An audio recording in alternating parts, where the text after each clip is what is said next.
6월 둘째 주일입니다. 우리 다 함께 사도신경 하심으로 예배를 시작하겠습니다.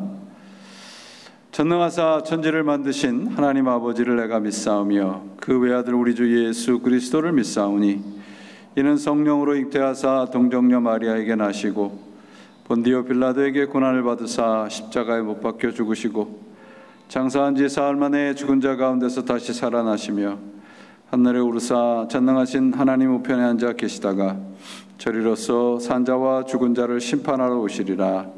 성령을 믿사오며 거룩한 공회와 성도가 서로 교통하는 것과 죄를 사하여 주시는 것과 몸이 다시 사는 것과 영원히 사는 것을 믿사옵나이다. 아멘. 전능하시고 부활이요 생명이 되시는 하나님 감사합니다. 오늘도 저희들을 부르셔서 하나님을 아버지라 부르며 예배케 해주심을 감사합니다. 예배하는 한 시간 주의 은혜가 충만케 하시고 이 은혜에 힘입어서 또 한 주간을 주님의 사람으로 살아갈 수 있도록 도와주옵소서. 저희들에게 필요한 것들 하나님 앞에 아뢰을 때마다 하나님의 방식으로 채워주시며 주님께서 무엇을 원하시는지 늘 생각하며 따라갈 수 있는 믿음의 사람들로 만들어 주옵소서. 하나님 이 제단을 축복해 주시기를 간절히 빌고 원합니다. 하나님께서 세우시고 지키신 이 제단 하나님의 은혜가 늘 가득하게 하시고 그 은혜에 사람들로 이 자리를 채워주시며 하나님께 영광을 돌리는 귀한 제단이 되게 하시고 속한 귀한 자녀들 한 사람 한 사람 가정마다 기억하셔서 하나님께서 보호하시고 하나님께서 인도하시는 주님의 사람들로 삼아 영광 받아 주옵소서. 오늘도 말씀의 은혜를 허락해 주시며 전하는 이의 입술을 정결케 하셔서 하나님의 말씀만 온전히 전해지고 전해받게 하시며 그 말씀의 은혜에 힘입어 이 세상 이겨갈 수 있는 저희들의 삶이 되도록 도와주옵소서. 하나님 오늘도 예배의 주인이 되어주시고 시종을 주장해 주시기를 원하옵고 우리 구주 예수 그리스도의 이름으로 간절히 기도합니다. 아멘. 오늘 하나님의 말씀은 로마서 5장 12절부터 21절까지 말씀을 봉독합니다. 로마서 5장 12절로 21절입니다. 그러므로 한 사람으로 말미암아 죄가 세상에 들어오고 죄로 말미암아 사망이 들어왔나니 이와 같이 모든 사람이 죄를 지었으므로 사망이 모든 사람에게 이르렀느니라. 죄가 율법이 있기 전에도 세상에 있었으나 율법이 없었을 때에는 죄를 죄로 여기지 아니하였느니라. 그러나 아담으로부터 모세까지 아담의 범죄와 같은 죄를 짓지 아니한 자들까지도 사망이 왕노릇하였나니 아담은 오실자의 모형이라. 그러나 이 은사는 그 범죄와 같지 아니하니 곧 한 사람의 범죄로 인하여 많은 사람이 죽었은즉 더욱 하나님의 은혜와 또한 한 사람 예수 그리스도의 은혜로 말미암아 선물로 많은 사람에게 넘쳤느니라. 또 이 선물은 범죄한 한 사람으로 말미암은 것과 같지 아니하니 심판은 한 사람으로 말미암아 정죄에 이르렀으나 은사는 많은 범죄로 말미암아 의롭다 하심에 이름이니라. 한 사람의 범죄로 말미암아 사망이 그 한 사람을 통하여 왕노릇하였나니 더욱 은혜와 의의 선물을 넘치게 받는 자들은 한 분 예수 그리스도를 통하여 생명 안에서 왕노릇하리로다. 그런즉 한 범죄로 많은 사람이 정죄에 이르던 같이 한 의로운 행위로 말미암아 많은 사람이 의롭다 하심을 받아 생명에 이르렀느니라. 한 사람이 순종하지 아니함으로 많은 사람이 죄인 된 것 같이 한 사람이 순종하심으로 많은 사람이 의인이 되리라. 율법이 들어온 것은 범죄를 더하게 하려 하심이라. 그러나 죄가 더한 곳에 은혜가 더욱 넘쳤나니 이는 죄가 사망 안에서 왕노릇한 것 같이 은혜도 또한 의로 말미암아 왕노릇하여 우리 주 예수 그리스도로 말미암아 영생에 이르게 하려 함이라. 아멘.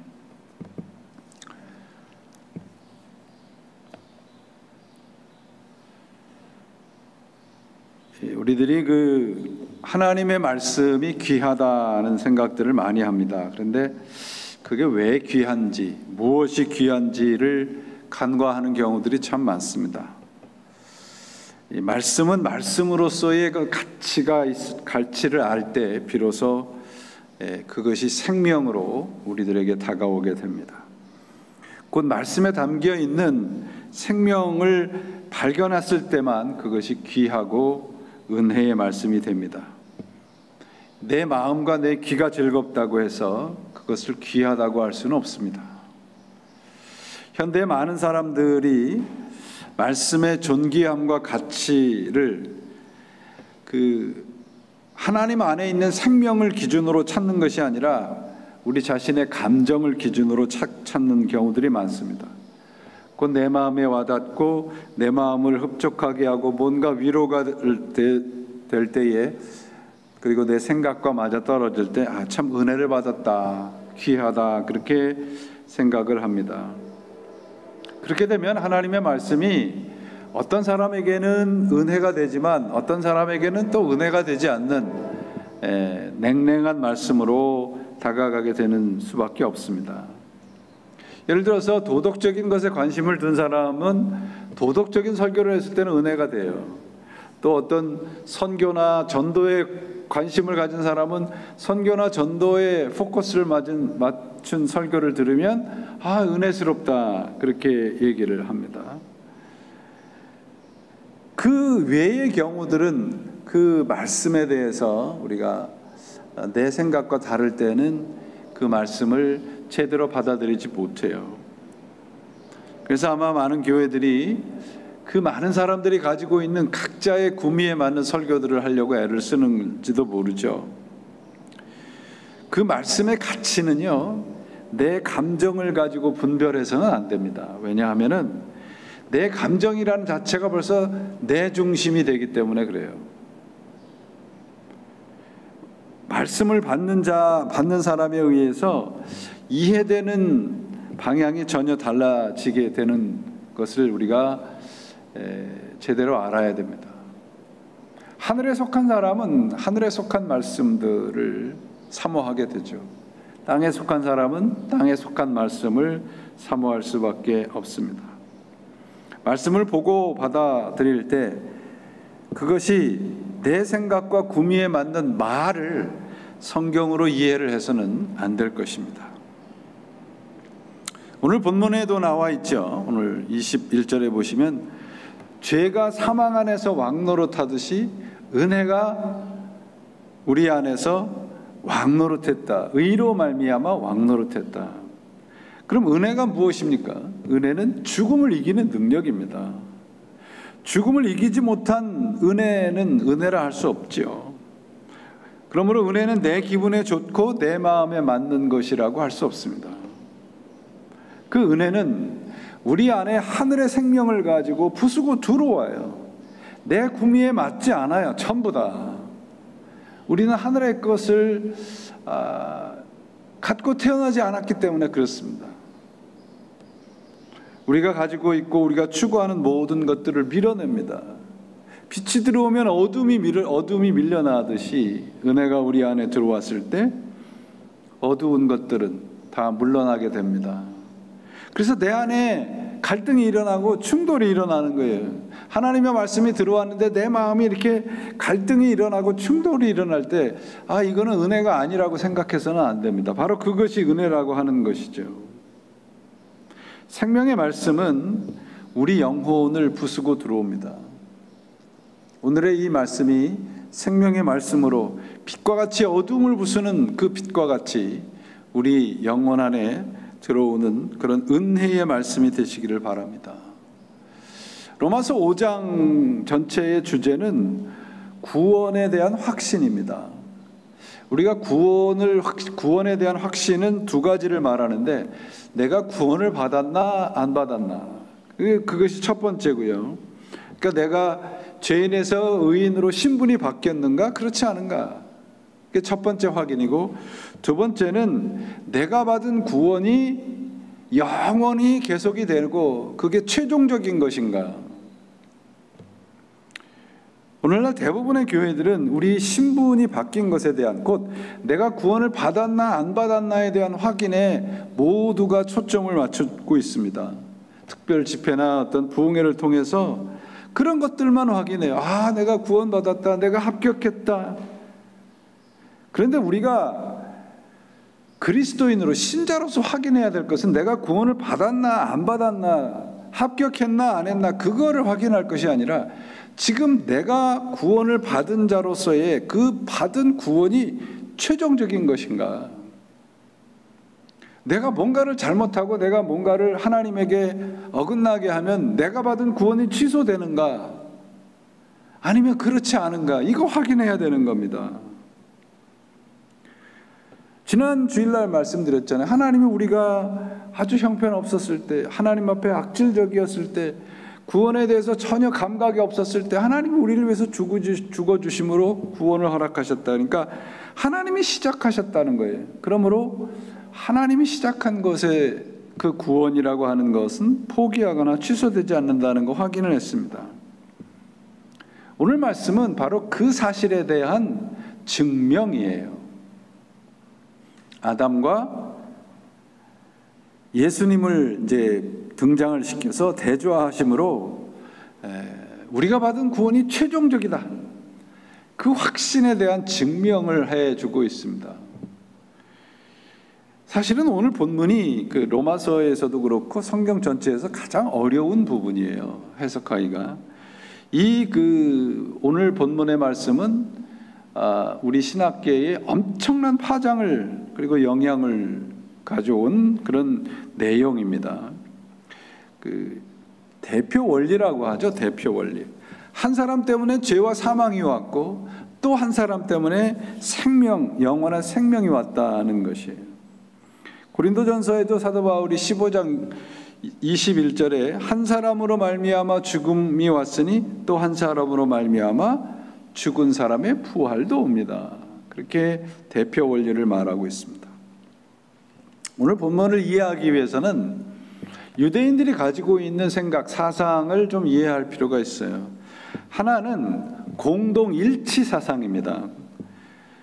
개인을 개인으로 생각하지 않고 공동체의 한 구성원으로 봐요. 그래서 공동체를 떠난 개인은 존재하지 않는다고 생각을 합니다.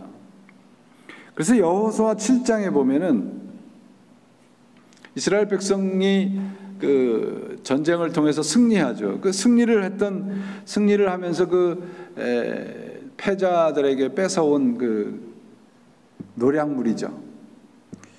그것을 착취를 합니다. 그 착취한 사람이 아간이라는 사람이에요. 그 아간이라는 사람이 그 죄가 드러나니까 아간과 그의 가족을 몰살을 시켜버려요. 그것이 이제 공동체, 개인으로서의 개인이 아니라 공동체 안에 있는 개인으로서 보는 공동일치 사상입니다. 두 번째는 죽음은 죄의 최종적인 결과물이라는 이해입니다. 그러니까 아담이 범죄하지 않았다면 영생할 것이라고 믿는 사상이에요. 그래서 오늘 보면 17절에도 똑같은 말씀을 하시죠. 한 사람의 범죄로 말미암아 죄와 사망이 오고 한 사람의 은혜의 선물로 인하여 생명이 왔다. 그러면 이 말씀을 뒤집어 보면 확실히 이해할 수가 있어요. 어떻게 우리가 죽음에서 벗어날 수 없게 되었는가? 한 사람의 죄로 말미암아서요. 그러면 반대로 그럼 우리가 어떻게 영원한 생명을 가졌는가? 한 사람의 예수 그리스도의 십자가의 죽으심으로예요. 이 말씀이 사실은 이해하기가 쉽진 않습니다. 그런데 바울이 지금 이 말씀을 왜 하는가? 그 목적을 이해하면 이해하기가 쉬워집니다. 지금 조금 전에도 말씀드렸듯이 구원이 얼마나 확실하고 최종적인가를 알리기 위해서 사실 로마서를 쓴 목적이 그거예요. 구원이 영원하다. 우리가 한 번 받은 구원은 취소되지 않는다. 이거를 설명하기 위해서 로마서를 썼다고 볼 수 있습니다. 그러면 우리가 좀 이해하기 어려운 건 내가 아담하고 무슨 상관이 있는데 우리가 죄인인가? 아담이 지은 죄로 인해서 왜 내가 죄인이 되어 있는가?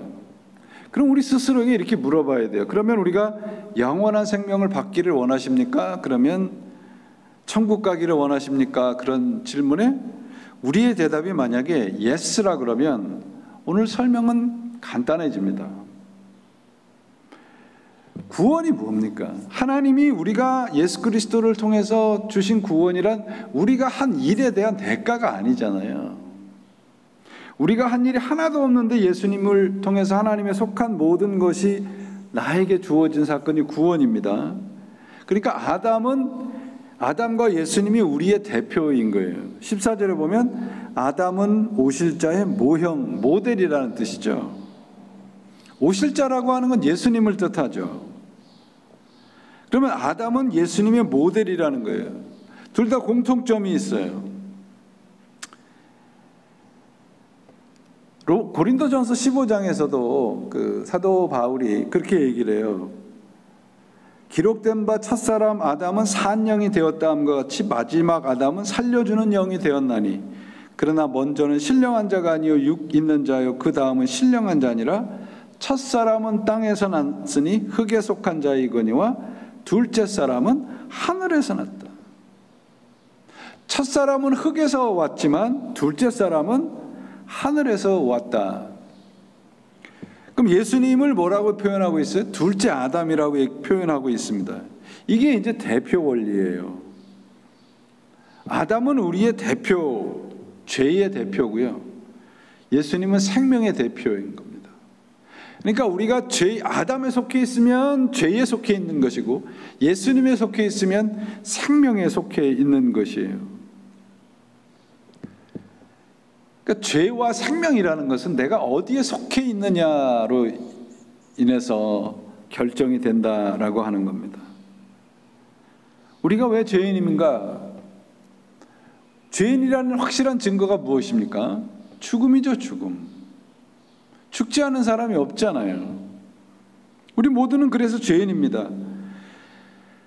그러므로 우리는 예수님을 모르고 구원에 대한 필요성도 몰랐을 때, 연약하고 죄인 되었고 원수 되었을 때 하나님이 우리를 구원하셨어요.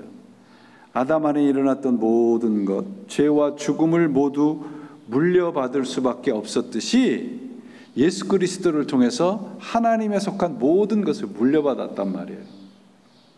그게 오늘 15절이에요. 15절 말씀. 예수님을 통해서 부활의 승리가 있는데 그것이 자자손손이 이어질 것이다 그 말이에요. 우리가 물려받은 구원이 실패한 것이라면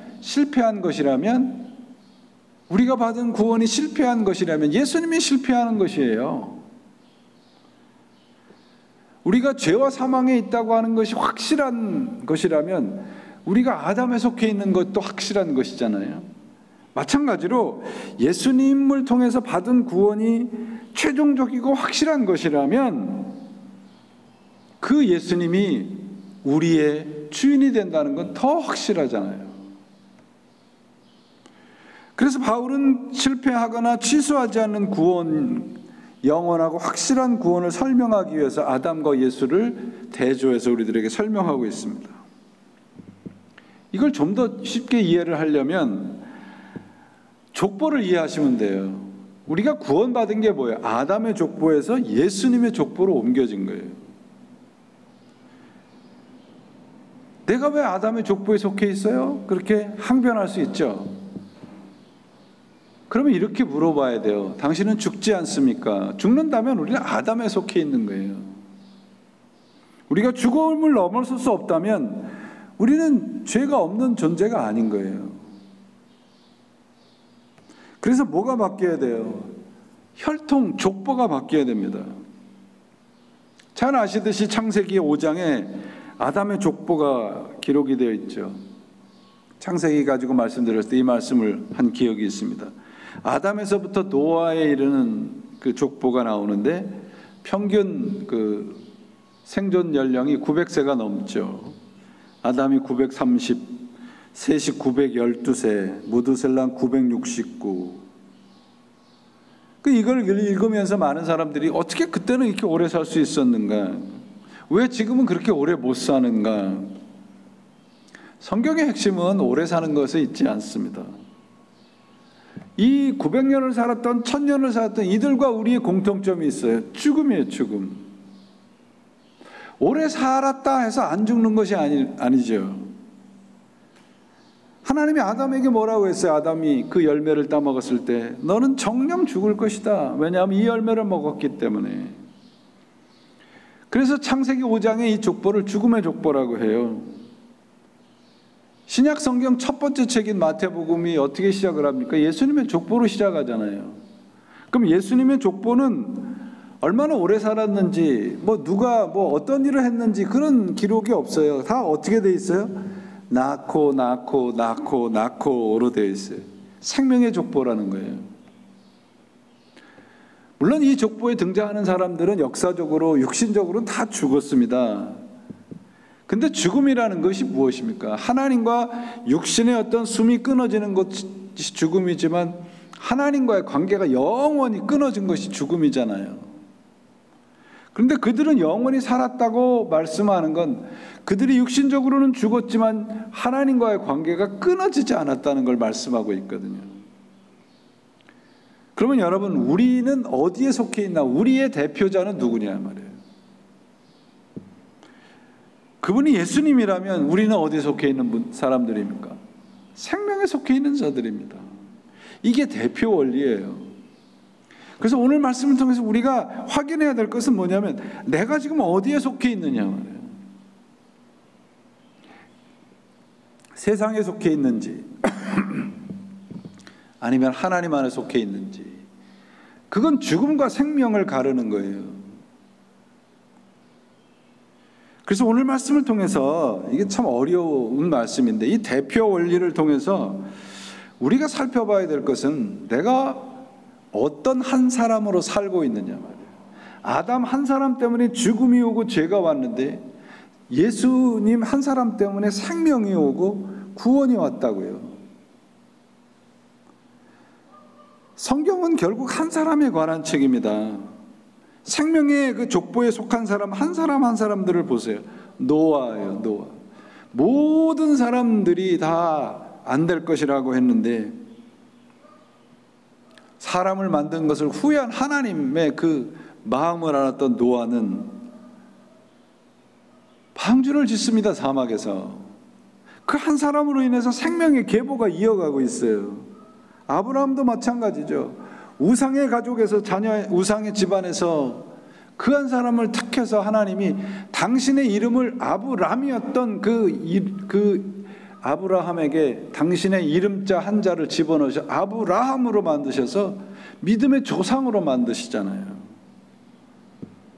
고난 속에서 하나님을 원망하던 이스라엘 백성들, 한 사람 모세를 통해서 그들을 구원하십니다.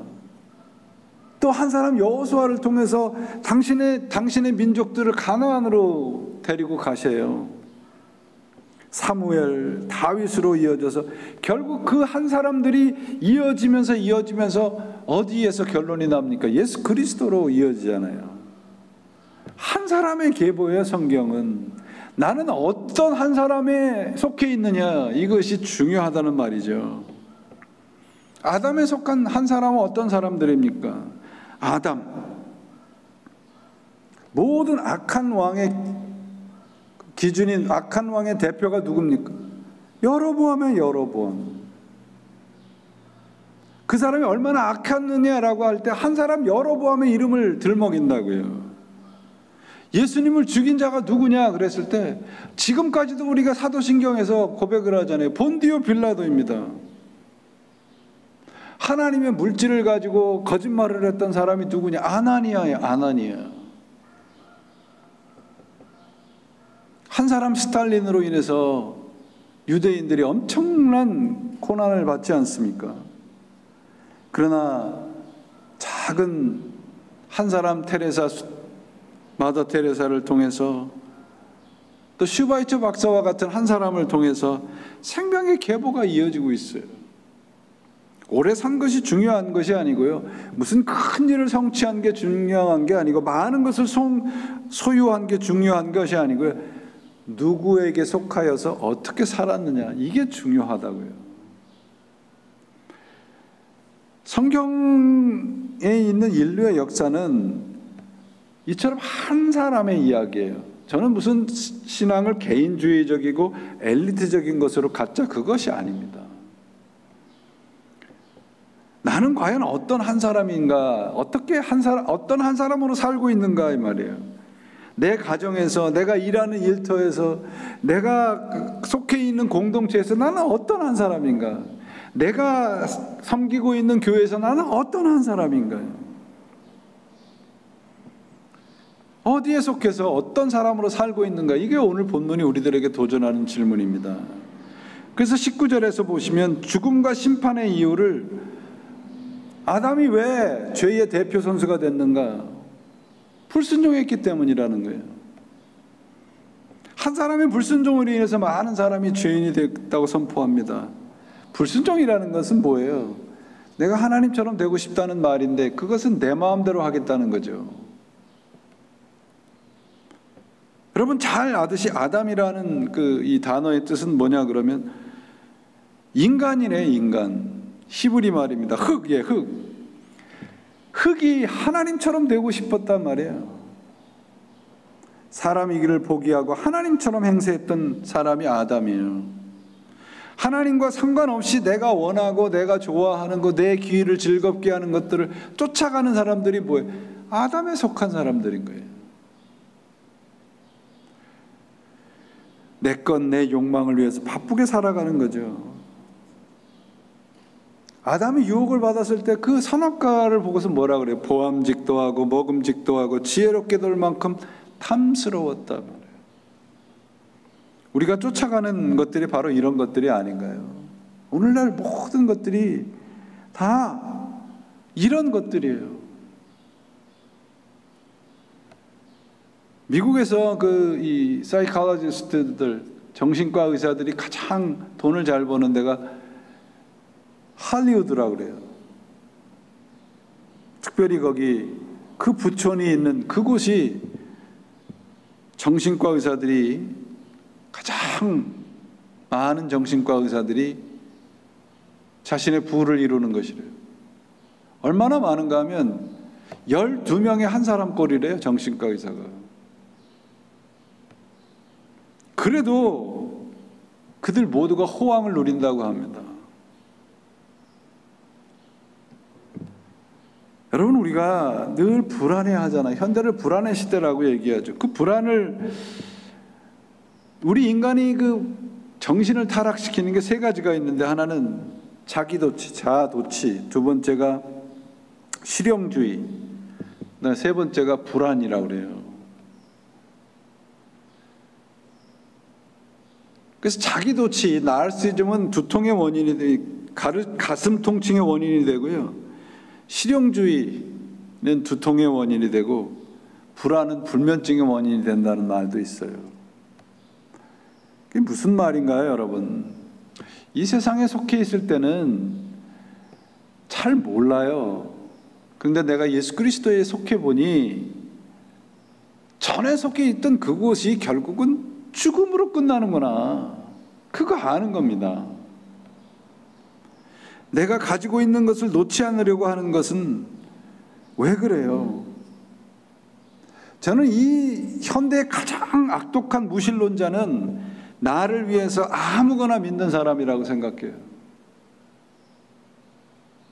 내가 어디에 속해 있는가를 분명히 알아야 됩니다. 이 세상에는 두 종류의 신밖에 없어요.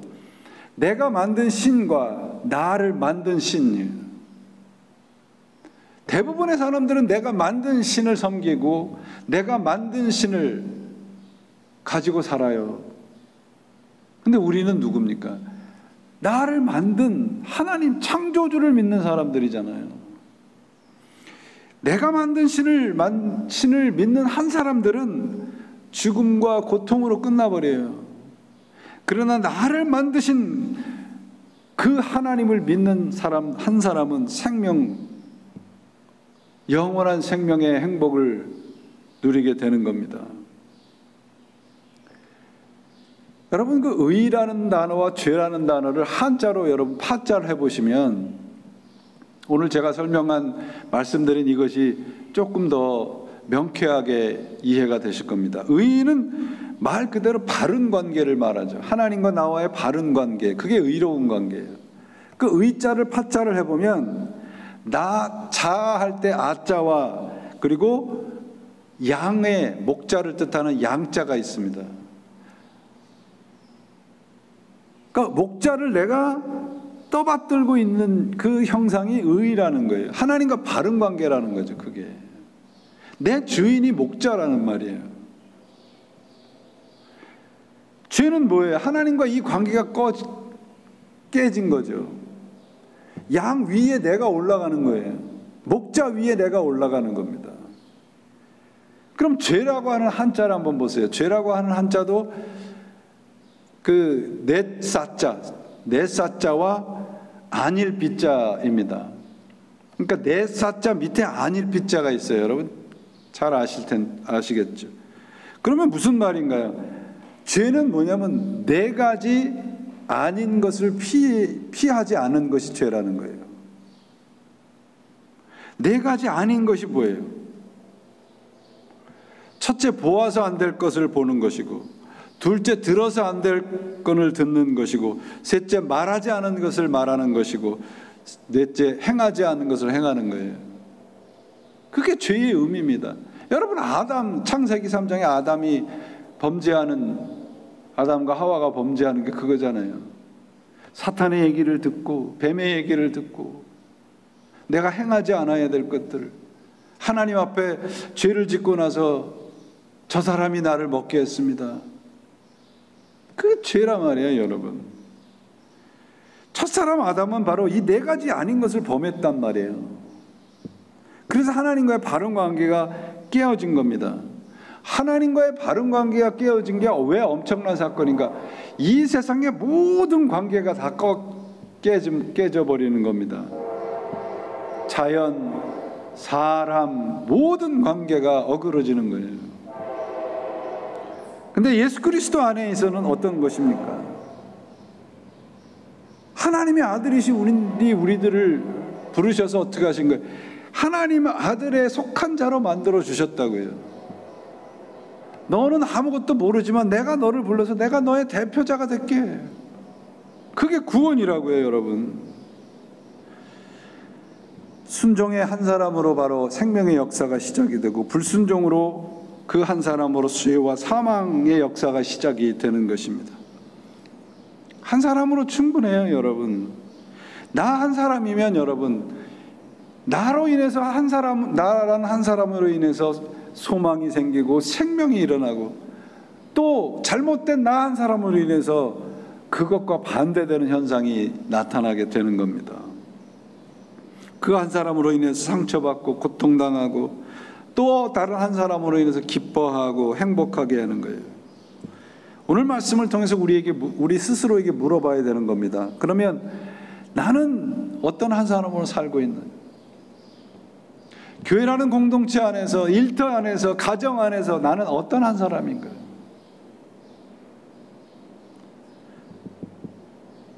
우리는 많은 순간 내 옆에 사람이, 나 아닌 다른 사람이 내가 원하는 그 한 사람이 되주기를 원합니다. 근데 신앙이 무엇입니까? 그가 원하는 한 사람인 바로 내가 되어주는 거예요. 예수님이 죄인인 우리들에게 오셔서 죄인처럼 되셔서 죽어주시고 우리를 구원하신 것처럼 말입니다. 사랑하는 여러분, 제가 로마서 5장이 주제가 뭐라고 그랬습니까? 우리가 받은 구원이 최종적인가? 우리가 받은 구원은 절대로 취소되거나 변경되지 않습니다. 그럼 우리가 받은 구원을 받은 자로서 어떻게 살아야 되는가? 나는 예수 그리스도에 속한 한 사람으로 살고 있는가? 생명에 속한 한 사람으로 살고 있는가? 생명을 이끄는 한 사람으로 살고 있는가? 희망을 이끄는 한 사람으로 살고 있는가? 아담, 그리스도, 예수님, 오늘 말씀이 어렵습니다. 거창하게 생각하실 필요 없습니다. 나는 어떤 한 사람인가요? 나 한 사람 때문에 희망이 생기고 감사와 평안이 전달된다면 나는 예수님에 속한 한 사람입니다. 그런 교회라면 우리는 그리스도에 속한 교회가 됩니다. 오늘 말씀드리는 어려운 신학적인 내용들은 다 기억하지 않으셔도 됩니다. 그런데 반드시 잊지 않아야 될 것이 있습니다. 한 사람이면 충분합니다. 나 한 사람으로 말미암아 어떤 일들이 벌어지고 있는가요? 나는 어떤 한 사람으로 살고 있는지.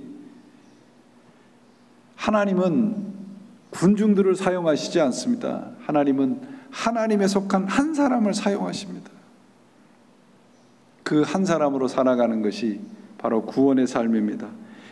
우리 교회가 예수님에 속한 한 사람이 되어주는 것이 신앙입니다.